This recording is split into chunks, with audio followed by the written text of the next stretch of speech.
वेतायुयुत्सवः ममाकी पाण्डवाचक्ष किम कुर्वति संजय किम कुर्वति और धर्मक्षेत्रे कुरुक्षेत्रे संवेतायुयुत्सवः मामका पांडवास्यैव किम कुर्वत संजय। वो पूर्वत लिख रहा है लेकिन अपूर्वत है वो, है ना। नीचे शब्दार्थ में आपको कहीं दिख रहा हो तो अपूर्वत देखो, एंड में लिखा ना शब्दार्थ। और कोई बनवारी प्रभु? धर्मक्षेत्रे कुरुक्षेत्रे धर्मक्षेत्रे कुरुक्षेत्रे संवेतायुयुत्सवः मामका पाण्डवाश्चैव मामका पांडवास्यैव किम कुर्वत संजय। किम अकुर्वत संजय। ठीक है, पहले सबको उच्चारण कर लेते हैं फिर पढ़ेंगे। संजय उवाच दृष्ट्वा तु पाण्डवानीकम् व्यूढं दुर्योधनस्तदा आचार्यमुपसंगम्य राजा वचनमब्रवीत्। आशीष प्रभु आप पढ़ोगे? पश्येतां पाण्डुपुत्राणाम् आचार्य महती चमूं व्यूढां द्रुपदपुत्रेण तव शिष्येण धीमता। अत्र शूरा महेश्वासा भीमार्जुना समायुधै युयुधानो विराटश्च द्रुपदश्च महारथः।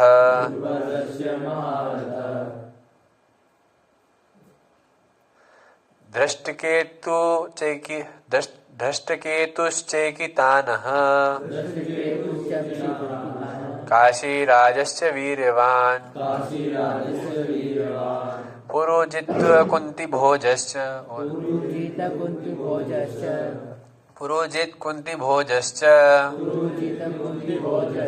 शैब्यश्च नरपुङ्गवः।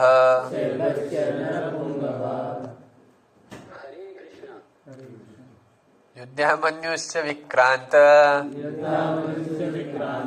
उत्तमौजाश्च वीर्यवान् सौभद्रो द्रौपदेयाश्च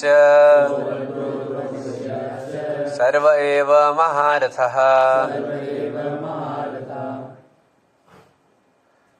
अस्माकं तु विशिष्टाये तान्नि भोजदिजोत्तम। नायका मम सैन्यस्य संज्ञार्थं तान् ब्रवीमि ते। ये कितना लिखा हुआ है? 6। तुक्के नहीं मारने। भावन भीष्मस्य कर्णश्च भवान् भीष्मस्य कर्णश्च कृपश्च समिति संजय अश्वत्थामा विकर्णश्च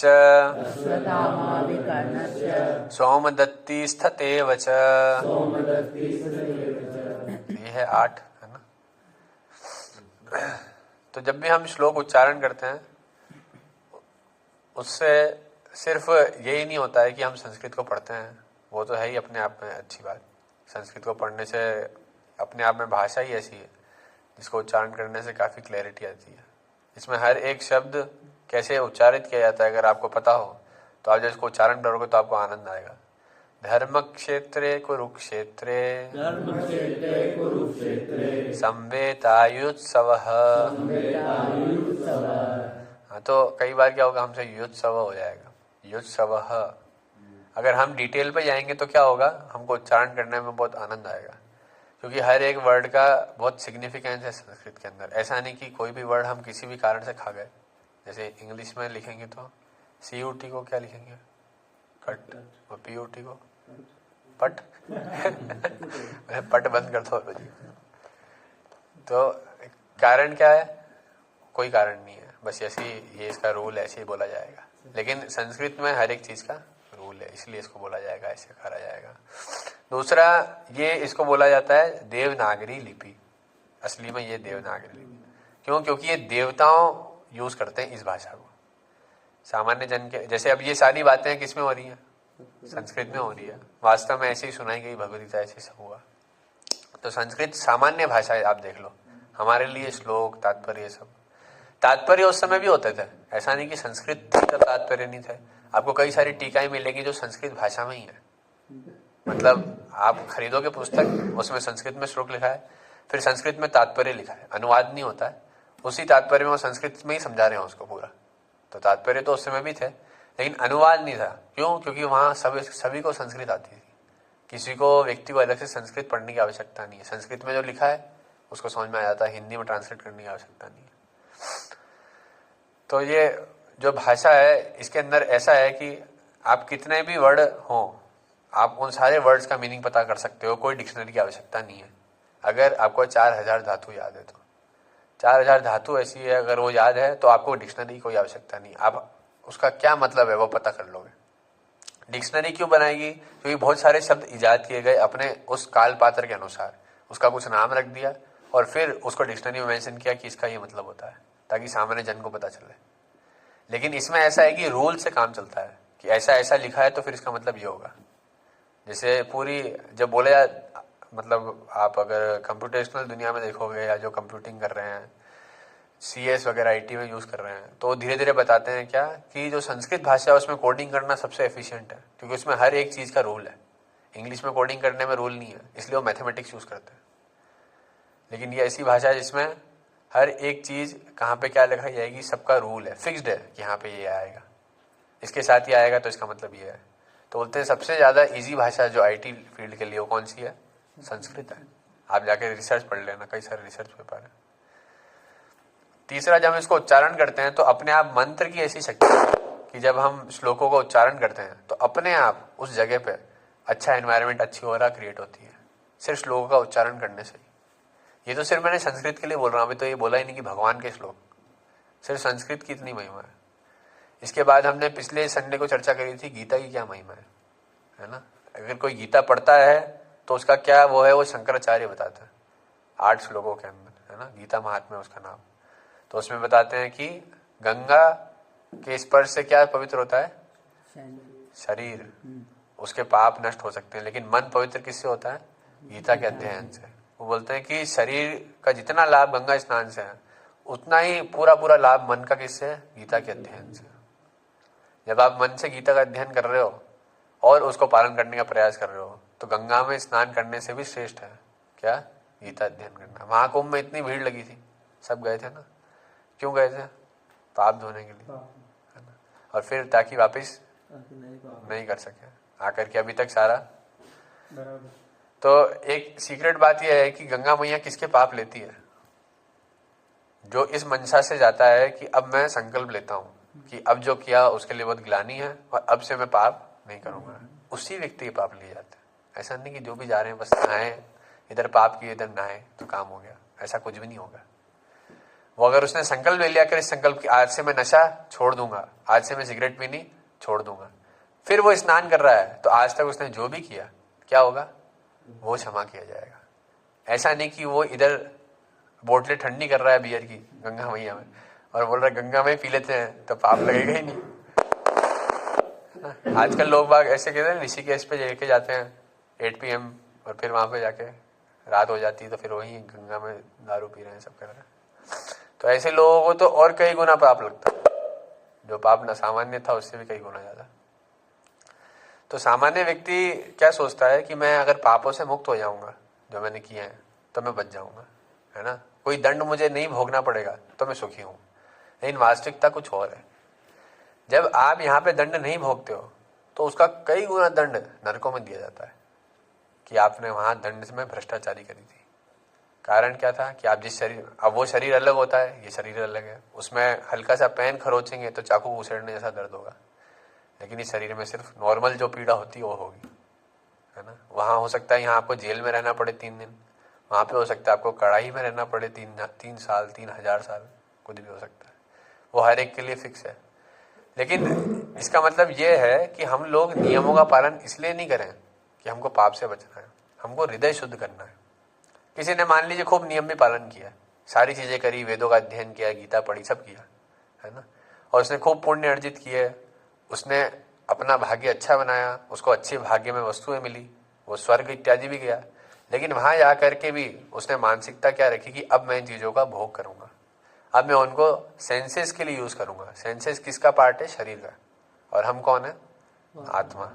तो वो शरीर के लिए यूज कर रहा है ना, तो क्या होगा, जैसे उसकी मृत्यु होगी वो सारा ज्ञान नष्ट हो जाएगा। फिर उसके बाद वो वापस जब जन्म लेगा वो क्या करेगा, आप बता सकते हो? हमारे संस्कार बनते हैं पिछले जन्म से, जो हमने किया है वही आदतें करने में हमको बहुत इजी लगता है। जैसे किसी कुत्ते के बच्चे को या किसी बिल्ली के बच्चे को या किसी इंसान के बच्चे को, किसी भी बच्चे को ये सिखाना पड़ता है कि क्या खाना है। ऐसे सिखाते हो कि हाँ तेरे को भूख लगेगी तो खाएगा तो भूख बुझ जाएगी। जैसे एक कहानी है, एक बार एक बहुत बड़े ऋषि थे, उनका नाम था श्रीधर स्वामी। तो जब वो घर पे होते हैं तो घर पे बोलते हैं कि मैं इस संसार से वैराग्य लेना चाहता हूँ और मैं अभी घर में नहीं रहना चाहता। तो उनके घर वाले बोलते हैं तुम ठीक है, तुम ले लो, कोई दिक्कत नहीं है, लेकिन बस पहले एक शादी कर लो और जैसे ही पहला बच्चा हो तो तुम चले जाना। तो वो बोलते हैं कि ठीक है। अब जैसे ही घर पे आते हैं और पहली शादी होती है इत्यादि, और फिर उनका संतान उत्पत्ति होती है। अब जब संतान उत्पन्न होने वाली होती है तो उस समय क्या होता है, जैसे ही संतान उत्पन्न होती है उनकी पत्नी की मृत्यु हो जाती है और वो अकेले हैं। अब वो क्योंकि इतना वो नहीं थे संसार में रचे बचे, तो वो छोटी सी कुटिया में रहते थे। अब वो बिल्कुल अकेले और वो बच्चा उनके सामने। अब वो क्या करें? अगर उस बच्चे को छोड़ दें तो क्या क्या पता कोई खा जाए, आके कुछ हो जाए, क्या हो जाए इत्यादि।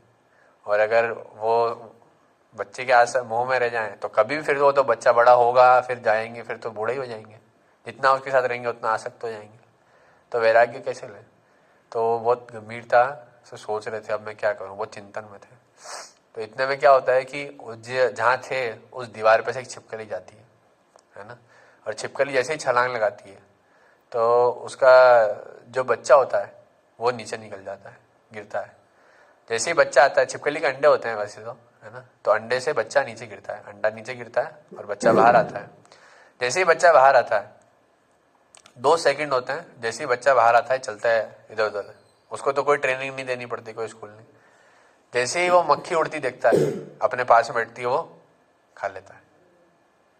तो श्रीधर स्वामी देखते हैं कि जब इसको कोई टीचिंग स्कूल की आवश्यकता नहीं पड़ी, इसको कुछ सिखाना नहीं पड़ा कि क्या करना है, कैसे करना है, जबकि ये तो जानवर का बच्चा है, तो मेरे बच्चे को क्यों आवश्यकता पड़ेगी? जब इसका लालन पालन की सारी व्यवस्था भगवान करेंगे तो मेरे बच्चे की भी करेंगे। बोला और हम तो शरीर है ही नहीं, हम तो आत्मा है, तो भगवान उसका टेक केयर तो हमेशा ही करते हैं। बोलते हैं ना हर व्यक्ति के हृदय में परमात्मा है। तो मैंने बोला उनसे अच्छी केयर कौन कर सकता है? तो वो देख करके वो वहां से बाहर निकल जाते हैं उस बच्चे को छोड़ करके और वैराग्य ले लेते हैं। अब कालांतर में क्या होता है कि वो बहुत बड़े स्वामी बन जाते हैं, और बहुत बड़े स्वामी बनने के बाद में एक बार उनको एक राजा आमंत्रित करता है और अपने जो राजकक्ष है उसके अंदर बुलाता है। जैसे कभी बहुत बड़ा कार्यक्रम होता है, कुछ होता है, तो राजा लोग क्या करते थे, जो बहुत बड़े भक्त और ब्राह्मण है इत्यादि, उनको बुला करके उनका आशीर्वाद लेके कोई काम शुरू करते थे। तो राजा बुलाता है उनको, सब दिखाता है। तो ऐसा करते करते वो एक उनके अपने बेटे से मिलाता है राजा, और बोलता है कि देखो ये मेरा बेटा है। तो बेटा बहुत स्मार्ट होता है और साथ में उसके क्षत्रिय के गुण भी बहुत एक्सपर्ट होते हैं, जैसे द्रोणाचार्य जो बुद्धिमान भी थे और क्षत्रिय भी थे। तो उसको पूरे शास्त्रों का भी ज्ञान होता है और साथ में शस्त्र का भी ज्ञान होता है। तो ऐसा बच्चा होता है और वो काफी इंप्रेस होते हैं श्रीधर स्वामी की, ये बच्चा बहुत अच्छा है, दोनों सही मार्ग पे है ना, ये आपके राज्य का परफेक्ट उत्तराधिकारी है, ये आपके राज्य को बहुत अच्छा संभालेगा, है ना। तो वो बोलते हैं कि आपका, लेकिन ये बालक, मतलब ब्राह्मण तो समझ जाता है ना कि ये व्यक्ति इतना बुद्धिमान है तो इसका पुत्र कैसा होगा। तो एक बार के लिए पूछता है राजा से, क्या कि पुत्र आपको किस रानी से हुआ, कब हुआ, इसके बारे में थोड़ा बताओ। तो राजा फिर उनको बोलते हैं कि ये प्राइवेट बात है, आप कोने में हो। जब उनको ले जा करके उधर बताते हैं क्या कि ये जो बच्चा है ये मेरा नहीं है, ये बच्चा मैं और मेरी पत्नी जंगल में जब आखेट कर रहे थे, घूम रहे थे, तब हमने घर में सुनाई दी आवाज़ रोते हुए किसी बच्चे की, और हमारे पास क्योंकि पुत्र नहीं था तो हम उसको उठा के लिया है। और वो जब जंगल का नाम बताते हैं, सब बताते हैं, तो श्रीधर स्वामी समझ जाते हैं क्या कि ये तो मेरा ही बच्चा है। अब श्रीधर स्वामी उस समय जैसे ही सुनते हैं तो उनकी आंखों से अश्रु निकलने लग जाते हैं। क्यों पता है? क्योंकि वो बोलते हैं कि अगर मान लो मैं उस समय सोच लेता हूँ कि मैं इसका लालन पालन करूँगा तो जिंदगी में कभी राजा नहीं बन पाता, लेकिन आज मैंने भगवान पे छोड़ा इसको, तो भगवान ने कितना ऊंचा उठा करके दिया। और कुछ बोलते नहीं है वहां पे कि ये मेरा बच्चा है, चुपचाप वहां से रोते रोते चले जाते हैं कि नहीं ये मेरा बच्चा है, मेरा बच्चा राजा है, आपका थोड़ी है ये। ऐसे करके उसको नहीं बोलते कि देखो भगवान ने इतना ऊपर उठा दिया, तो उसने भगवान की कृपा है, वहां से चुपचाप वहां से चले जाते हैं रोते रोते। तो ये क्या है कि हम जब भगवान पर विश्वास करते हैं हमारी जिंदगी में, ना कि हमारे सामर्थ्य पर, तो क्या होता है कि भगवान वेज क्रिएट करते हैं। हो सकता है तुरंत हमको नहीं दिखाई दे, लेकिन मीन टाइम में काफी जब टाइम निकल जाता है उसके बाद पता चलता है कि जब मैंने भगवान पे भरोसा किया, उससे रियलिटी में जो मैंने मार्ग चुना वो बेस्ट था। धर्म का मार्ग हमेशा सिंपल नहीं होता, 99% केसेस में टफ ही होता है, और उस पर शुरू में चलने पे बहुत चोट भी लगती है। क्यों? क्योंकि वो कठिन होता है। हमको आदत पड़ी हुई है सरल मार्ग की, है ना, इजीली हमको कुछ भी मिल जाता है तो हम उसको ले लेते हैं। जैसे मान लो आप किसी लाइन में लगे हो और आपके सामने वाले व्यक्ति को बहुत तेज टॉयलेट आ रहा था, वो वॉशरूम गया और वो 5 मिनट बाद आया। जैसे ही वो लाइन में वापस आएगा तो बोलेगा आप कौन, आप कहाँ से आए? बोले मैं तो कब से खड़ा हूँ यहाँ पे, ताकि हम लोगों का नंबर जल्दी आ जाए। ऐसे करके हमारी मानसिकता रहती है शोषण करने की। लेकिन वो कोई उधर ही धर्म के मार्ग पे चलकर अगर फॉलो करता है सारी चीजें, तो क्या होता है, वो देखता है कि उस समय भले ही थोड़ी सी हानि दिखाई दी, लेकिन लंबे समय के अंदर क्या पता चला कि ये मेरे लिए सबसे बेस्ट था। एक बार एक व्यक्ति को वरदान देते हैं भगवान कि तुमको मैं जल्दी अपने पास बुला लूंगा। तो बोलता है कि भगवान ये कैसा वरदान है, मैं तो यहाँ पे जीना चाहता था, यहाँ पे मैं मैनेजर बनना चाहता था, ऑडी लेके आना चाहता था, आप ये क्या कर रहे हो, जल्दी क्यों बुला रहे हो? बोले नहीं ये तुम्हारे लिए सही नहीं है। बोलता है नहीं भगवान यही सही होगा। तो क्या होता है कि भगवान बोला अब तो वरदान दे दिया, अब तो यमराज आएंगे। तो क्या होता है कि जैसे ही यमराज आते हैं, वो जाता है वहाँ पे और वो बोलते हैं कि ठीक है, बोले 10 मिनट का वेट कर लो और मुझे थोड़ी भूख लगी है तो आप कुछ बना के ले आओ, इतने में मैं फिर आपको लेके चले जाऊँगा। व्यक्ति कुछ बनाने जाता है तो उसकी पत्नी बहुत अच्छा प्रसाद बनाती है, उसको खिलाती है, यमराज खुश हो जाता है। तो वो बोलते हैं क्या कि ठीक है ये मेरे सामान रखें, मैं थोड़ी देर विश्राम करके आता हूँ। वो विश्राम करने चले जाते हैं तो व्यक्ति आता है उनके बैग में से, उनकी फाइल खोलता है तो सबके नाम लिखे होते हैं, विजय प्रभु, सुरेंद्र प्रभु, ये सब। अब इसका नंबर अब आ रहा है। तो वो जैसे ही अपना नाम देखता है तो अपनी वाली फाइल को सबसे पीछे लगा देता है। तो वो जाता है और वो जैसे ही यमराज उठ के आता है बोलता है कि यार मैं बहुत प्रसन्न हूँ बेटा तुम्हारे आतिथ्य से, सब सत्कार से। बोलो अब मैं आज क्या करता हूँ, तुम्हारा सबसे आखिरी में लूंगा नंबर, तुम्हारे लिए कुछ और घंटे है। तो वो बोलता है कि अरे मैंने मतलब मेरी फाइल सबसे आखिरी में लगा दी थी। तो यमराज उसको देखता है फिर लेके चले जाते हैं। और यही वो व्यक्ति जब वो गोलोक जाता है तो देखता है कि फालतू में ही मैं टेंशन ले रहा था, थोड़ा सा ये यातना कष्ट होता है लेकिन इस संसार के कष्टों से कई गुना सुंदर है ना। यहाँ साक्षात नर्क देखने के बजाय हम थोड़ा सा कष्ट उठाएं और भक्ति स्वीकार करें, और फिर हमारे जीवन में थोड़े और कष्ट आएंगे, बोलेंगे ये तो पहले की जिंदगी से भी कष्टदायक है, बोले ऐसा क्यों चल रहा है मेरा जीवन, ये वो वगैरह वगैरह, है ना। बोले ये सब मैं क्यों कर रहा हूँ, पहले ही सही था, पहले इतना तो फ्री तो था, अब इतने बंधन, माला करनी है, तिलक लगाना है, या फिर टाइम पे उठना है, टाइम पे सोना है, गलत चीजें नहीं देखनी है। पहले आराम से मास्टर वेट करता था, कोई देखता ही नहीं था। अब मैं तो भक्त हो गया हूँ, अब तो मैं करूंगा तो बुरा लगेगा, ये होगा वो होगा। लेकिन थोड़े समय का कष्ट है, बच्चे को दवाई देते हैं, थोड़े समय बुरा लगता है, फिर क्या होता है उसका स्वास्थ्य अच्छा हो जाता है। लेकिन ऐसे ही कष्ट हम लेने से बचते हैं, क्योंकि अब बच्चा बड़ा हो गया ना, अब पापा मम्मी की डांट नहीं मानता है, अब तो वो दिमाग लगाने लग गया। पहले छोटा सा था तो इजीली हो जाता था। इसलिए ध्रुव प्रहलाद सबसे हाईएस्ट कैटेगरी के भक्त हैं। बचपन में भक्ति शुरू कर दी 5 वर्षीय आयु में। ऐसे बोलते हैं प्रहलाद महाराज, कौमारम आचरित प्राज्ञो धर्मान भागवतानिया। व्यक्ति को 5 वर्ष की आयु में जब उसकी बुद्धि चेत हो जाए कि हाँ समझ में आ रहा है, तब से उसको भक्ति शुरू कर देनी चाहिए। दुर्लभम मानुषम जन्मम तदंत्य ध्रुवम अध्रुवम। मतलब वो क्या बोलते हैं कि जो मानव जन्म है बहुत दुर्लभ है। इस कमरे में कितने जीव होंगे? असंख्य जीव है ना। उनमें से कुछ 10-15 यहाँ बैठे हैं और उसमें से भी कुछ 4-5 का ही दिमाग यहाँ होगा, बाकी 10 लोग का दिमाग कहीं और ही घूम रहा होगा। और वो 5 जीव ही दुर्लभ है जो क्या कर रहे हैं? भक्ति करने का प्रयास कर रहे हैं। असंख्यों में से 5, 0.00001 का भी रेशो नहीं है। भिलवाड़ा में इतने लड़के होंगे ना, इतने, इससे ज्यादा लड़के आपको मिल जाएंगे चौपाटी पे रात को। वो क्या कर रहे होंगे? वो बीड़ी सिगरेट पी रहे होंगे, अपना जीवन खराब कर रहे होंगे। लेकिन वही उनमें से ही कुछ लोग चौपाटी से सुबह यहाँ आ गए और कक्षा ले रहे हैं। कारण क्या है? उनको लगता है कि भक्ति से कुछ तो अच्छा हो जाएगा हमारा, है ना। बोले थोड़ा भोग थोड़ा योग साथ में चलना चाहिए ना।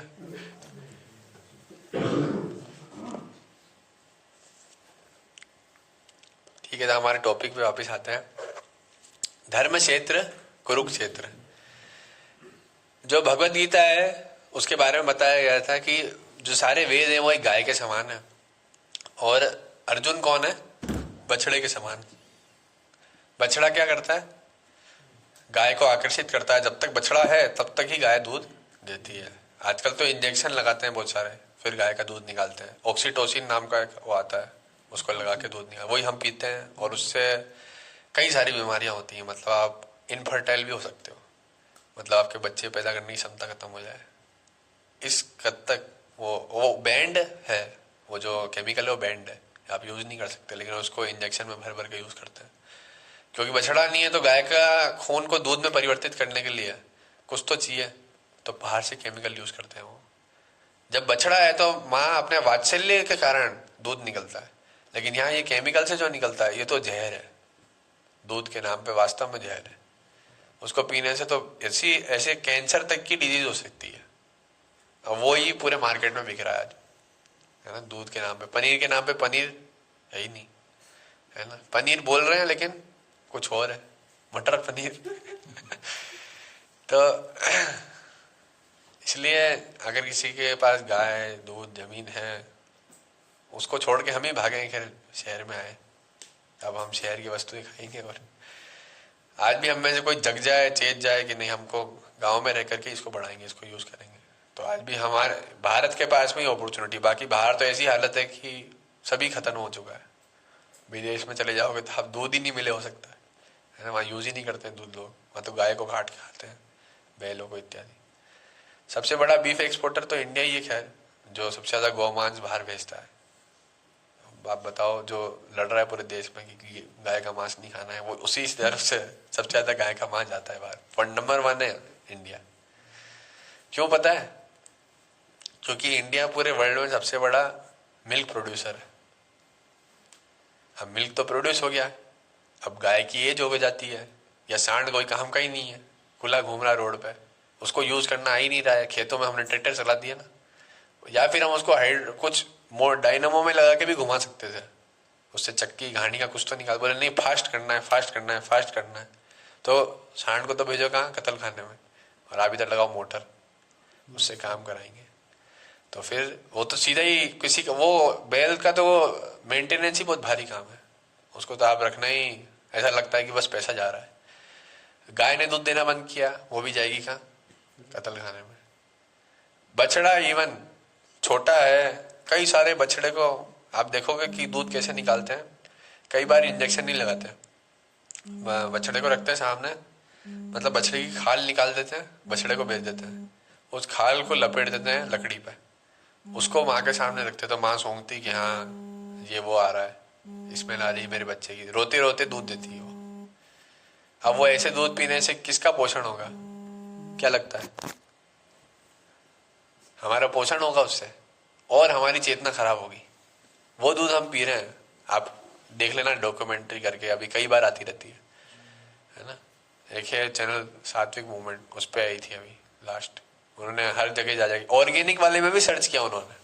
ऑर्गेनिक में भी एक मशीन आती है, उसको लगा देते हैं गाय के थनों पे, फिर वो दूध निकालती है, उसको खिलाते चारा सब करते हैं, लेकिन उसको कभी बछड़े से मिलने नहीं देते। बछड़ों को अलग, उसको अलग। मतलब ऑर्गेनिक में क्या कर रहे हैं वो इतना सा कि उसको चारा खिला रहे हैं और दूध निकाल रहे हैं। उनके लिए भी गाय क्या है, पैसे का सोर्स ही है। अब हम ऑर्गेनिक सोचते क्या है कि वो बहुत खेत होंगे, गाय घूम रही होगी खुली बाड़े में, ये सब हो रहा होगा। वहां भी गाय ऐसे भर भर के रखी जा रही है। गौशाला का दूध सबसे बेस्ट दूध है। वो भी कौन सी गौशाला, जिसमें नेचुरली गाय को घूमने दिया। बहुत बड़ा लैंड होना चाहिए गौशाला का। अगर कहीं छोटी सी गौशाला है, कहीं पे बंद है, तो वहां गाय को किसी ना किसी तरीके से कष्ट तो होगा ही। बड़ा खेत खलियान ऐसा होना चाहिए जिसमें गाय आराम से चरे घूमे, तब वो जाकर के जो दूध आएगा वो घास अपने हिसाब से चुनती गाय। गाय बहुत बुद्धिमान होती है, अलग अलग औषधि चुन चुन के खा लेती है वो जो घास में प्रेजेंट है। लेकिन हम उसको अपने हिसाब से देते हैं, ये वाला अन्न, वो वाला अन्न वगैरह वगैरह। उसमें क्या क्या मिला होता है पता नहीं, फिर वो दूध सब खराब आता है। तो कई लोग बोलेंगे कि दूध की इतनी महिमा है, ये लोग बोलते रहते हैं भारतीय दूध, दूध, गाय, गौमूत्र, गोबर, इसी में रह गए। तो महिमा कब है, जब वो वैदिक तरीके से ही हो। गोबर में हालांकि फिर भी आज भी हमको पता चलता है कि थोड़ा है, वो है, सब है, लेकिन पूर्णतः फायदा हमको कभी नहीं मिलेगा।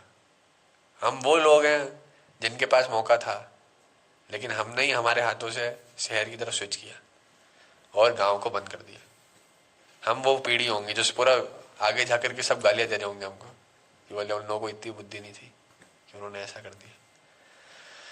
तो एग्जाम्पल क्या था कि वेद किसके समान है, गाय के समान। जितने भी वेद हैं उन सबको लिख लो आप। और अर्जुन किसके समान है, बछड़े के समान। क्यों? क्योंकि वो वेदों से मदद चाहता है, उसको बुद्धि नहीं लग रही कि मैं क्या करूं। और कृष्ण कौन है, गोपाल है ना, जो गौ का पालन करते हैं। तो वो क्या कर रहे हैं, बछड़े को सामने रख करके उसका दूध निकालेंगे। जब वो दूध निकालते हैं बछड़े के लिए, तो बछड़ा खुद दूध पी लेता है और बचा दूध हमारे जैसे लोगों में बांटा जाता है। वही जो दूध है वो अमृत के समान है, जो गीता ज्ञान भगवान से निकल रहा है। हम सबको गाने सुनने की बहुत इच्छा होती है, लेकिन भगवान ने जो गाना गाया उसका नाम क्या है, Bhagavad Gita, song of God ऐसे भी बोलते हैं। भगवान ने ऐसा एक बार एक गाना गा दिया कि वो 5000 सालों से पुराना नहीं हो रहा है ना। कोई कोई सुनते हैं ना किशोर कुमार के पुराने सॉन्ग ऐसे, लेकिन वो कितने 50, 100, 200 साल चल जाएगी ज्यादा से। लेकिन भगवान ने जो एक बार गाना गा दिया वो 5000 साल से पुराना नहीं हो रहा है। आप जो भी पढ़ेगा ये गाना गाने के बाद तो क्या खत्म हो जाता है, कोई मतलब नहीं है। ये गाना जो भी गा लेगा या पढ़ लेगा, समझ लेगा, उसका जीवन तो सुखी हो ही जाएगा, औरों का जीवन भी सुखी करेगा। हर एक प्रश्न का उत्तर किसमें मिलेगा, भगवत गीता में। बोले ये मेरी इक्वेशन सॉल्व नहीं हो रही, इसका प्रश्न का उत्तर कैसे मिलेगा? वो मूल कारण का उत्तर देगा कि इक्वेशन सॉल्व क्यों करनी है, आपका जन्म हुआ क्यों है, सबसे पहले वो उत्तर देगा। वो इक्वेशन तो आप तब सॉल्व कर रहे हो जब आपको पता ही नहीं कि मैं क्यों आया हूं। तो जड़ हमारी हिली हुई है, तो जड़ में पानी डालेगा सबसे पहले वो समझाएगा कि आप शरीर नहीं आत्मा हो। अर्जुन ने बोला मेरे को मारना नहीं किसी को, मैं चाहता हूं, इनको नहीं मारना चाहता हूं, मैं बहुत परेशान हूं भगवान का। भगवान बोल रहे तुम शरीर नहीं आत्मा हो। अर्जुन बोला है, मैं तो बोल रहा हूं मैं इनको मारना नहीं चाह रहा हूं, आप बोल रहे शरीर नहीं आता है। बोले तेरा बेसिस ही खराब है, तो जिस तरीके से दुनिया को देख रहा है दुनिया वैसी नहीं है। जो तेरे को चाचा ताऊ पापा बुआ लग रहे हैं ये किसके लिए हैं, शरीर के। और तू कौन हो, आत्मा, तो ये तेरे नहीं है। वो उसको समझा रहे हैं ये बात, तुम आत्मा हो। जैसे उदाहरण आता है शास्त्रों में कि जब समुद्र की लहर आती है तो कई सारे घास के तिनके उसमें चले जाते हैं। अब इतने हजारों लाखों घास के तिनकों में से कुछ घास के तिनके साथ में आते हैं, कितनी देर के लिए, 2-3 सेकंड के लिए, फिर लहर आती है, सब खत्म। इसी प्रकार से बोलते हैं कि इतनी सारी असंख्य जीव आत्माएं संसार में हैं, अलग अलग ग्रहों पे सब जगह रह रही है, उनमें से कुछ समय के लिए साथ में आती है और वो अपने आप को चाचा ताऊ बुआ पापा फूफा मम्मी मानने लगते हैं। फिर क्या होता है, तुरंत फिर लहर आती है, फिर वो नया जन्म होता है, फिर वो कुछ दिन के अलग साथ में आ जाते हैं, फिर उनको क्या बोलती है, चाचा ताऊ फूफा फामा सब बोलते हैं, है ना। हम भी पिछले जन्म में किसी के माता पिता थे, हमारे भी कोई थे, इस जन्म में भी बनेंगे, अगले जन्म में भी बनेंगे, वो तो हर जन्म में करते आ रहे हैं हम। भगवान अर्जुन को बोलते हैं कि तुम ये शरीर नहीं हो, इस चक्र में बार बार मत फंसो। भगवान बोलते हैं इस श्लोक में अगर आप आ गए तो आपको क्या करना है, भगवान वो भी बताते हैं। पूरे भगवत गीता के बिल्कुल बीच में 9वें अध्याय में जाकर के बताते हैं क्या कि संसार में जब तुम पैदा हो गए तुमको करना क्या है, गोल ऑफ लाइफ क्या है, खुद भगवान बोलते हैं। वो हम पढ़ेंगे भगवत गीता को पढ़ते पढ़ते। कई सारे बेसिक्स जो हमको हमारे क्वेश्चन आते हैं मन में, वो सारे का जवाब भगवान देते हैं। भगवान बोलते हैं जो आत्मा के विषय में सुनता है, जो आत्मा के विषय में बोलता है और जो आत्मा के विषय में समझता है, वो तीनों अचंभित रहते हैं कि आत्मा इस प्रकार है। और सबसे बड़ी बात क्या है, जो हम हैं हम उसको ही देख नहीं सकते, जो हम हैं उसको देख कांटी ब्रो, तो हम भगवान को देख पाएंगे? हम तो उनके अंश का अंश है। और हम क्या इच्छा करते हैं, भगवान के दर्शन कब होंगे, है ना। भगवान के दर्शन करने जाते हैं तो क्या सोचते हैं, भगवान दिख जाएंगे। भगवान आप पत्थर में रहते हो क्या है? या आप मेरे दिल में रहते हो? भगवान तो कण कण में है। तो आप कण कण में भगवान कब देख पाओगे? कोई व्यक्ति को पूछा कि आप मंदिर क्यों नहीं जाते, बोले भगवान तो कण कण में, मंदिर क्या जाना। तो वो कण कण में भगवान कैसे दिखेंगे? आप उससे पूछा गया कि आप खुद को देख सकते हो, आप तो आत्मा हो ना। तो बोले नहीं। तो फिर उससे दूसरा प्रश्न पूछा गया कि पानी तो सब जगह है वाष्प के रूप में, क्या आप पी सकते हो? ह्यूमिडिटी होती है ना हर जगह, तो ऐसे करके पी जाओ, पी सकते हो? बोलते हैं कि नहीं। इसी प्रकार से जब पानी को हम कैसे ले पाते हैं, उस वाष्प जब वो बादल बनता है, फिर उसकी वर्षा होती है, फिर हम उसको इकट्ठा करते हैं कहीं पे, फिर उसको ले सकते हैं। उसी प्रकार से भगवान तो है, हर जगह भगवान है, लेकिन उनको देखने की दृष्टि कैसे मिलती है? वो मंदिर जाने से मिलती है, वो उनके विग्रह का दर्शन करने से मिलती है, वो उनको समझने से, गीता अध्ययन करने से मिलती है। तब हम देख पाते हैं कि भगवान कौन है। अब यहाँ पे दृष्टि की बात क्यों करी जा रही है? क्योंकि यहाँ पे धृतराष्ट्र बोल रहे हैं। बोले धृतराष्ट्र कौन है? अंधा। किस रूप से? हाँ, भौतिक रूप से आंखों से भी अंधे हैं और आध्यात्मिक रूप से भी अंधे हैं। शारीरिक शरीर तो दो प्रकार के होते हैं। कौन कौन से शरीर बोलोगे आप? सूक्ष्म शरीर। कौन से दो प्रकार के शरीर है, जल्दी बताओ। हाँ, सूक्ष्म शरीर कौन बताएगा हाथ खड़ा करके? सूक्ष्म शरीर में क्या क्या आता है बताओ, बताओ। मन, बुद्धि, अहंकार। हाँ जी, हमारा दूसरा शरीर है जो किससे बना है? किससे बना है? बोलते नहीं हो यार आप, किससे? हाँ, और दूसरा शरीर कौन सा है, कौन बताएगा? हाथ खड़ा करके बताना है आपके अलावा कोई, अब बताओ। तो ये भी भौतिक नहीं है शरीर, सूक्ष्म शरीर भी तो भौतिक है। दोनों भौतिक है शरीर तो। आप बताओ, आप बताओ।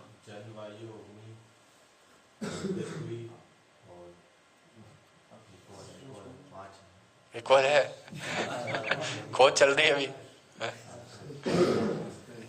ये तो सबको पता है, जो अपने को दिख रहा है ये शरीर, वो इन 5 तत्वों से बना है। क्या? जल, बोलिए, जल, अग्नि, पृथ्वी, वायु, आकाश। ये कौन सा शरीर है?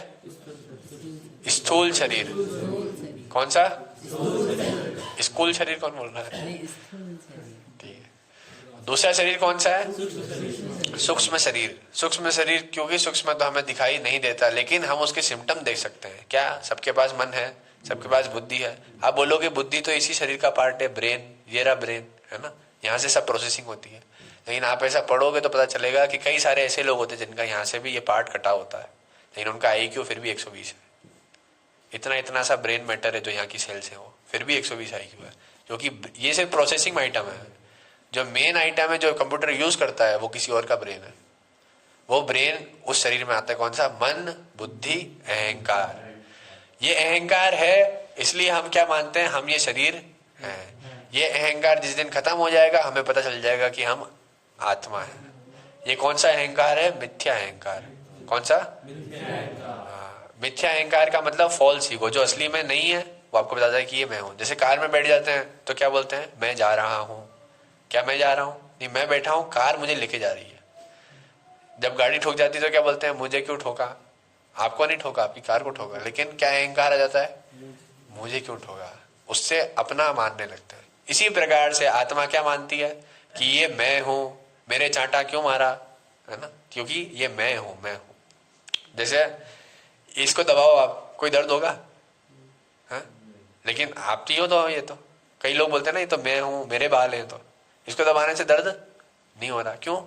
तो इसमें वो सेंसेस नहीं है, उसमें सहन करने की शक्ति नहीं है। जहां तक आपकी चेतना फैली हुई है, उसी चीज के स्पर्श से पता चलेगा आपको। जैसे इतना ऐसे करके देखो आप, अड़ाना मत, क्या महसूस हो रहा है कि नहीं हो रहा है? पता चलता है, पता चलता है ना। कई बार अंदेशा लग जाता है कि कोई बहुत पास में है। कैसे पता चलता है? मन से पता चलता है। यहाँ तो सेंस है ही नहीं कोई। अरे आपने अड़ाया नहीं हाथ अभी, चेतना यहाँ तक फैली हुई है। क्या लगता है आपको? ये बहुत ऐसा लग सकता है कि कोई दिव्य चीज होती है जो पता चल जाती है, मेरे को कोई देख रहा है। सीसीटीवी की बात नहीं कर रहा हूं मैं, कोई व्यक्ति देख रहा है ऐसा बोलो। और अरे सिंपल सी बात है, कुछ आध्यात्मिक नहीं है इसमें। आप वैक्यूम में खड़े हो तो आपको पता नहीं चलेगा। यहाँ पे हवा है पास में, वो हिलती है तो पता चलता है कि हाँ कुछ है। ऐसा कुछ भी आध्यात्मिक नहीं है इसमें। उसको ऐसे की सोचने की आवश्यकता नहीं है कि हाँ मुझे देखो चेतना फैली हुई, यहाँ तक सब पता चल रहा है। और आपको स्पर्श होगा तो ये पता चलेगा क्योंकि सेंस इस चमड़ी पे है, इस चमड़ी पे चेतन है ना। नाखून जब हिरण्यकशिपु को मारते हैं भगवान तो क्या बोलते हैं कि ना जीवित है ना मृत है। तो क्यों? क्योंकि इसमें सिर्फ नाखून को दबाएंगे काटेंगे तो दर्द नहीं होगा, लेकिन जहां से नाखून जुड़ा हुआ है वहां से दबाएंगे तो दर्द होगा। नाखून बढ़ता है, ये चेतन वस्तु का निशान है कि चेतन वस्तु बढ़ती है समय के साथ। तो जहां तक हमारी चेतना फैली हुई है हम उन्हीं चीजों को सेंस कर सकते हैं। लेकिन अहंकार के द्वारा आप चेतना को और फैला सकते हो। जैसे आपका सबके पास फोन होगा, है ना। अब मैं ये फोन है, इसको मैं ऐसे ऐसे करूंगा तो दर्द नहीं होगा, है ना। ऐसे मान लो तोड़ भी दूंगा तो भी दर्द नहीं होगा। बोले आपका ही तो फोन है, फोन तोड़ दो क्या करना। लेकिन यही आपका फोन होगा तो दर्द होगा। आप सेंस नहीं कर पा रहे हो लेकिन दर्द क्यों? क्योंकि चेतना इसके अंदर प्रवेश कर चुकी कि ये मेरा है। ये आसक्ति के माध्यम से चेतना आगे प्रवेश करती है। तो मिथ्या अहंकार के कारण हम ये सब झेलते हैं। लेकिन वहीं पे उसी प्रकार से अगर भगवान को अभी कुछ टच करें, कोई भोग लगाए, कुछ उनको कम नमक वाला खिला दे मान लो आप में से, तो आपको कोई दुख नहीं हो पाएगा। क्यों? क्योंकि आपकी चेतना भगवान में प्रवेश नहीं करेगी ये मेरे हैं। जब ये चेतना प्रवेश कर जाएगी क्या कि ये भगवान मेरे हैं, इनके साथ में हर चीज अच्छे से होनी चाहिए, तो उसको बोलेंगे सत्य अहंकार। जो रियल अहंकार है अभी क्या है, फॉल्स ईगो, वो ट्रू ईगो होगा। सच में हमारा अहंकार क्या? जैसे हनुमान जी का क्या अहंकार है, मैं राम का दास हूं। वो उनका अहंकार है। क्या वो अहंकार कम नहीं है? ऐसा नहीं कि अहंकार है ही नहीं उनमें। क्या अहंकार है कि मैं उनका दास हूं। राम जी ने भेज दिया कि कहा जाके जाओ सीता को ढूंढो। हनुमान जी तो ब्रह्मचारी हैं, लेकिन क्या कर रहे हैं, रावण की सारी नग्न स्त्रियों को देख रहे हैं, कौन सी होगी इसमें से, फिर वहां से चले जाते हैं। कारण क्या है ये सब करने का? वो राम के दास है, मन के दास। बोले ये नियम ही नहीं है ब्रह्मचारी का, वो जा ही नहीं सकता है, वो ये कर ही नहीं सकता है। नहीं, मेरे प्रभु की आज्ञा है तो मुझे करना पड़ेगा। आज्ञा के अनुसार चलता है कौन? दास। मन का दास नहीं है। कई बार हम दास बोलते हैं, लेकिन दास शब्द बहुत ऊंचा शब्द है। आप देखो हनुमान जी दास हैं, तो सोचो कितना बड़ा शब्द है दास। दास का बहुत बड़ा वैल्यू है। दास बन जाना ये जीवन की सिद्धि है। हम कभी अपने आप को दास मान ही नहीं सकते। क्यों? क्योंकि मिथ्या अहंकार है हमारे अंदर। जैसे ये मान लो कोई दास है ना, ये दास है और ये इसका फोन है। अगर स्वामी इसको फेंक देंगे तो क्या होगा? और इसका हृदय टूट जाएगा। दास का हृदय नहीं टूटेगा, लेकिन जो अपने आप को स्वामी मानेगा उसका हृदय टूट जाएगा। दास इतना गहनतम शब्द है। दास कोई छोटा शब्द नहीं है। दास शब्द की बहुत बड़ी महिमा है। आपको पूरे वेद शास्त्र पढ़ने के बाद समझ में आएगा कि दास क्या होता है। ये दास भाव आ जाना ये जीवन की सिद्धि है। भगवान के साथ में हनुमान जी का दास्य रस में संबंध है, बहुत ऊंचा संबंध है। सारे लोग जो थे भगवान के साथ, जो युद्ध किए, जो रहे, जो सब रहे, वो चले गए साकेत धाम जब भगवान यहाँ से पलायन किए। लेकिन भगवान ने बोला कि मैं तुमसे बहुत प्रेम करता हूँ, लेकिन तुम मेरे लिए यहीं रहो। कहाँ पे? इस पृथ्वी पे ही रहो, समय आएगा तब तुमको मैं लेके जाऊंगा। अब सोचो, इतना घनिष्ठ प्रेम होने के बाद भी, लेकिन दास का काम क्या है? स्वामी की आज्ञा पालन करना। तो क्या बोला कि ठीक है, मैं उनकी सेवा के लिए उनसे ही दूर रहूंगा। दास भाव का ये महिमा है कि व्यक्ति समझ पाता है कि मैं, वो जो करना चाहे मेरे साथ करें। अब बताओ, कोई ऐसा भक्त आपको दिखाई देता है? कोई व्यक्ति अपने आप को भक्त कह सकता है ये सुनने के बाद कि दास ये होता है? हम चलते फिरते कहते हैं हम तो भगवान के भक्त हैं।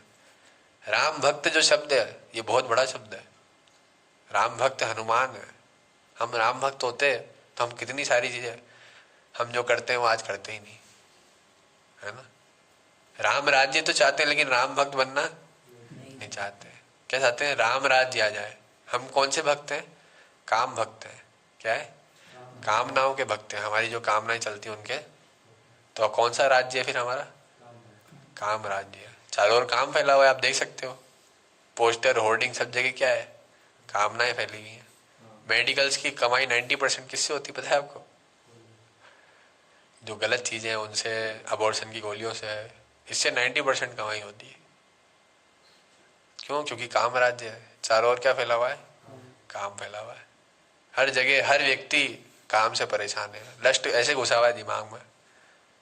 व्यक्ति फोन यूज कर रहा है, क्यों? काम है। क्या काम है? बहुत काम है। जीवन में बहुत काम है। क्या काम है? अंततः कोने में जाकर के गलत काम कर रहा है। तो हम काम के भक्त बने हुए हैं, यानी मन के, तो हम मन के अनुसार कार्य करेंगे। लेकिन वहीं पे राम के भक्त अगर बनते हैं तब राम राज्य भी आएगा। लेकिन हम सोचते हैं कि हम बने भक्त काम के, आए राज्य राम का। ऐसा संभव नहीं। आप कितना ही प्रयास कर लो, कितने ही गले में टांग लो, तिलक लगा लो, धोती कुर्ता पहन लो, है ना, लेकिन माला करके वही काम करो जो काम नहीं करना चाहिए, तो भगवान देखेंगे कि ठीक है, इसकी यही इच्छा है, इसको यही दिया जाए। तो उसको वही सारी व्यवस्थाएं मिलेंगी चारों ओर, उसी प्रकार के दोस्त मिलेंगे, उसी प्रकार के व्यक्ति मिलेंगे, उसी प्रकार के सर्कमस्टेंसेस मिलेंगे कि वो वही भोग। क्या बोल रहे हैं अभी? दिमाग यही रखा करो ना। जब काम की बात चल रही है तो भी दिमाग काम में लगा हुआ है, तो हम बाहर आ ही नहीं पाएंगे। धृतराष्ट्र ऐसा ही अंधा व्यक्ति है हमारी तरह, जो किससे आसक्त है? अपनी कामनाओं से। उसके पुत्र क्या है? उसके लिए सब कुछ है। सही गलत कोई मायने नहीं रखता। मेरे पुत्रों को ही राजा बनाना, यही सब उसके लिए श्रेष्ठ है। इसलिए वो डरा हुआ है। क्या? वो पूछता है कि धर्म क्षेत्र कुरुक्षेत्र है। जब मेरे पुत्र गए कहाँ? धर्म क्षेत्र के अंदर। धर्म क्षेत्र, कुरुक्षेत्र को धर्म क्षेत्र क्यों बोला जाता है? इसके असंख्य कारण है। वहां पे ब्रह्मांड सरोवर है, जहाँ पे सारे देवी देवता आकर के यज्ञ करते थे। उस सरोवर में नहाने की अलग महिमा है। वहीं पे कई सारे भगवान की लीलाएं हुई हैं। भगवान को वृंदावन गोपियां वहीं से लेके जाती हैं। कई सारी लीलाएं हैं जो हमारी जगन्नाथ रथ यात्रा है। वास्तव में क्या है कि हम भगवान को मथुरा से वृंदावन लेके जाते हैं, कि चलो वृंदावन, द्वारिका से वृंदावन लेके जाते हैं। क्यों? क्योंकि वृंदावन के भक्त भगवान को लास्ट 12 साल की आयु में देखते हैं। उसके बाद भगवान कंस को मार के वहीं मथुरा रहते हैं, मथुरा से फिर आगे द्वारका चले जाते हैं। तो ये घर लेके आने वाली लीला है भगवान की, जब हम रथ यात्रा करते हैं।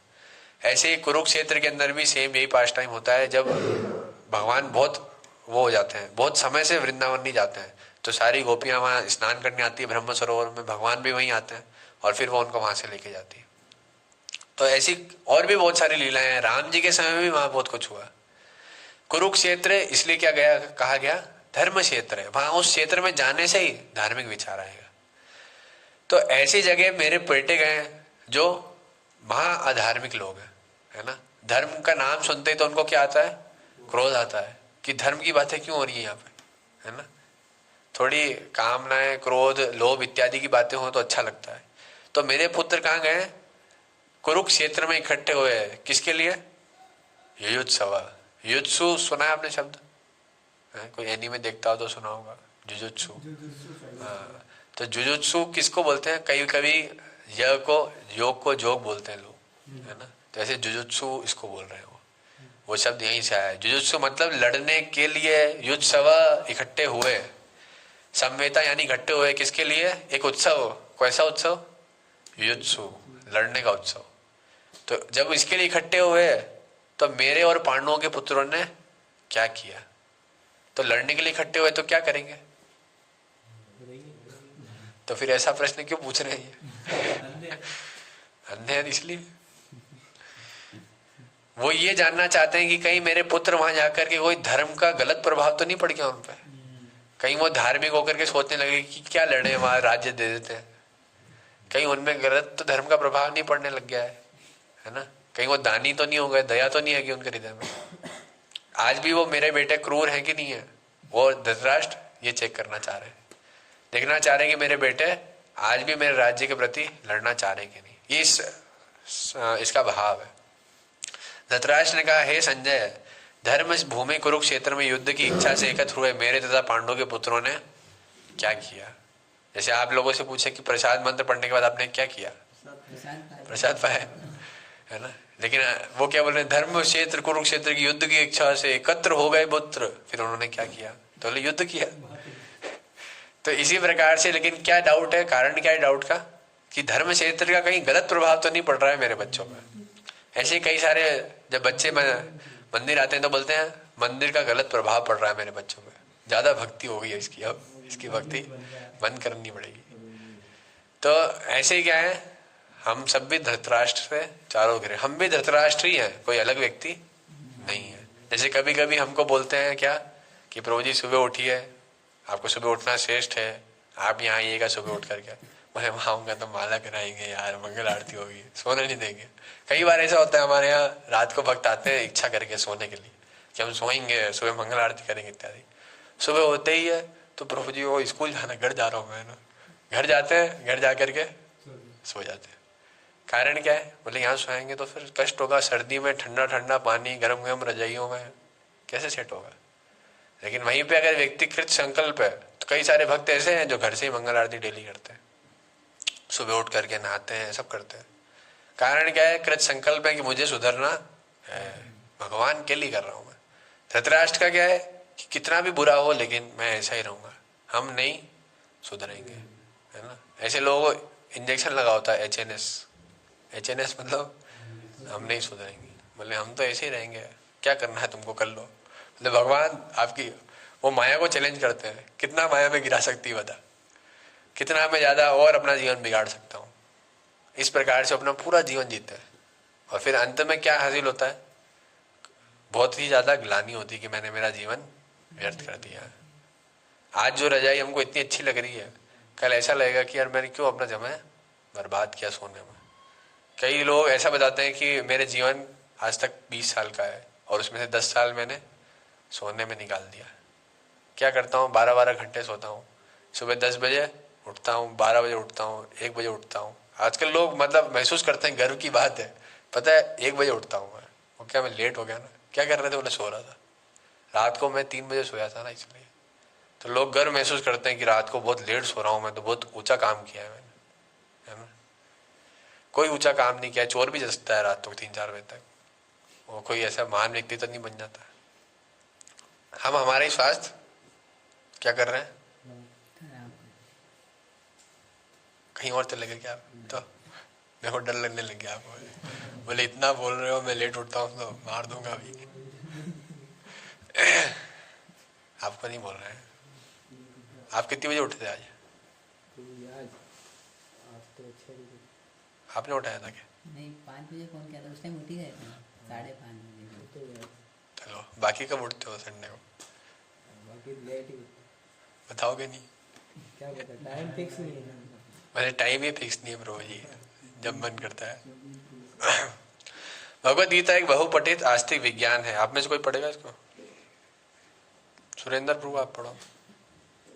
भगवत गीता एक बहुपठित आस्तिक विज्ञान है जो गीता मार्क्स में सार रूप में दिया हुआ है।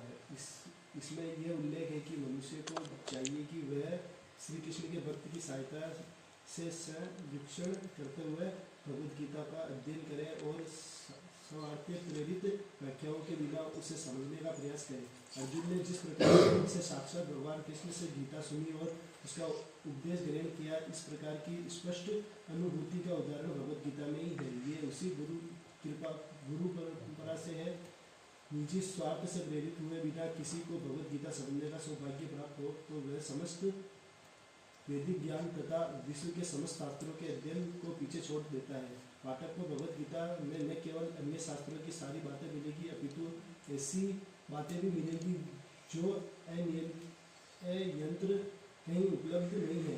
यही गीता का विशिष्ट मानदंड है। स्वयं भगवान श्री कृष्ण द्वारा साक्षात उच्चरित होने के कारण यह पूर्ण आस्तिक विज्ञान है। महाभारत में वर्णित धृतराष्ट्र तथा संजय की वार्ताएं इस महान दर्शन के मूल सिद्धांत का कार्य करती है। माना जाता है कि इस दर्शन की प्रस्तुति कुरुक्षेत्र के युद्धस्थल में हुई, जो वैदिक युग से पवित्र तीर्थस्थल रहा है। इसका प्रवचन भगवान द्वारा मानव जाति के पथ प्रदर्शन हेतु तब किया गया जब वे इस लोक में स्वयं उपस्थित थे।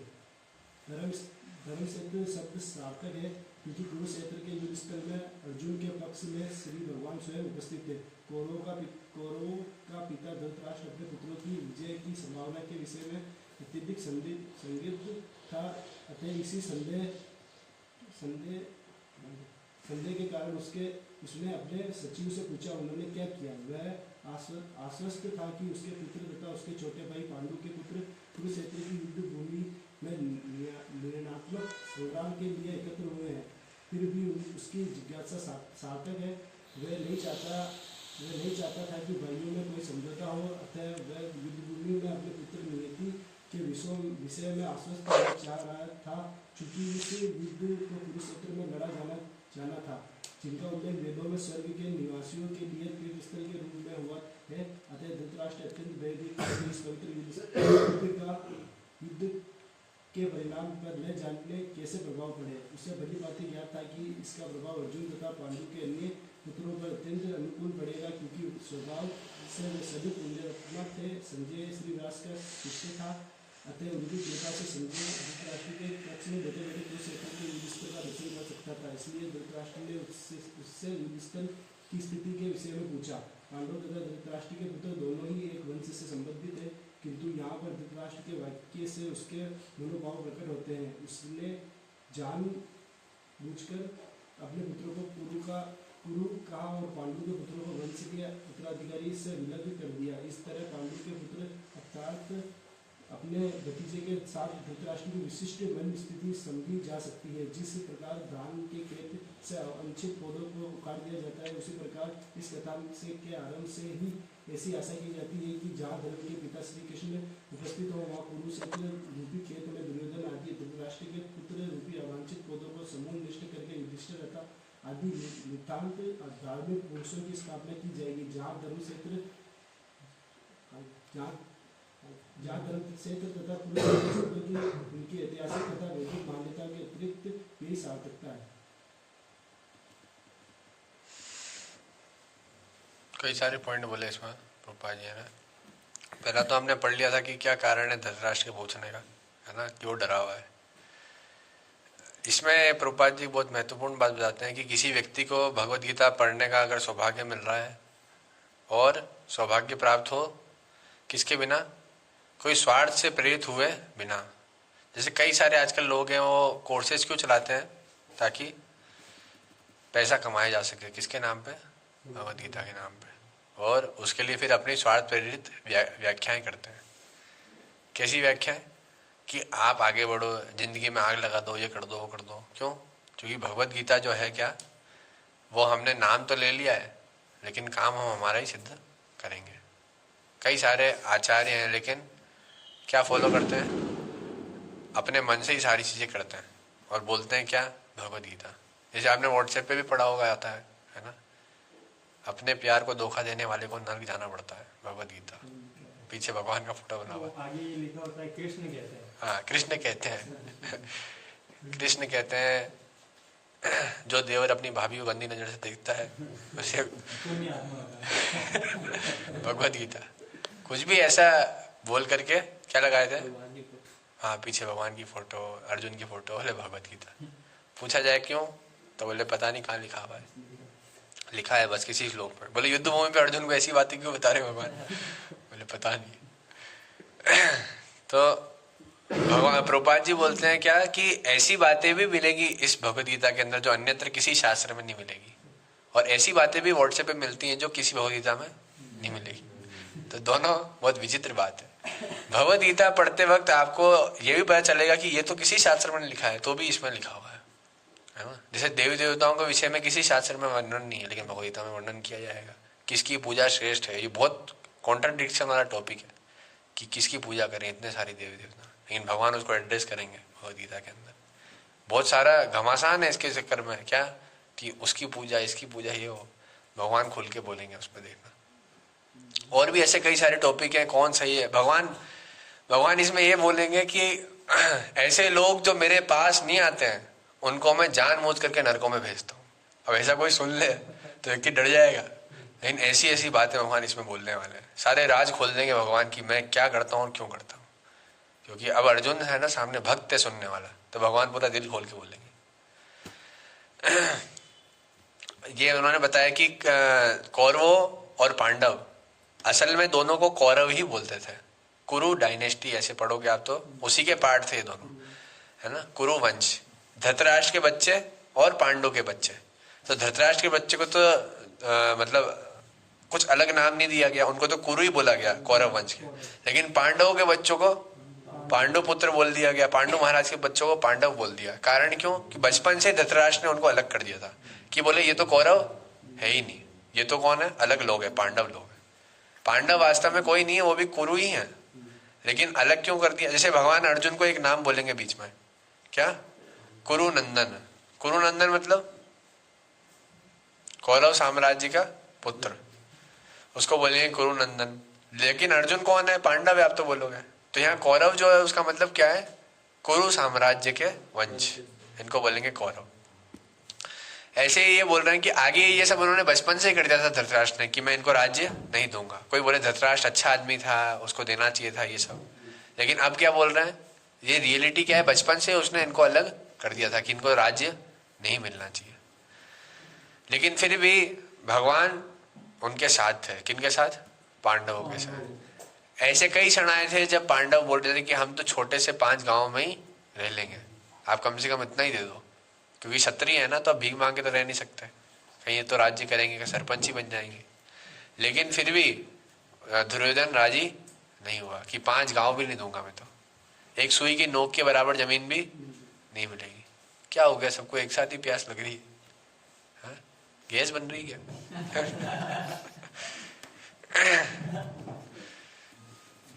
तो यहाँ पे क्या बोल रहे हैं कि ये प्रभुपाद जी बता रहे हैं कि ये पक्का है कि धर्म क्षेत्र, जैसे क्षेत्र किसको बोलते हैं, खेत शब्द जो है ना वो क्षेत्र शब्द से आया है। क्षेत्र बोलते हिंदी रूपांतरण क्या है उसका, खेत।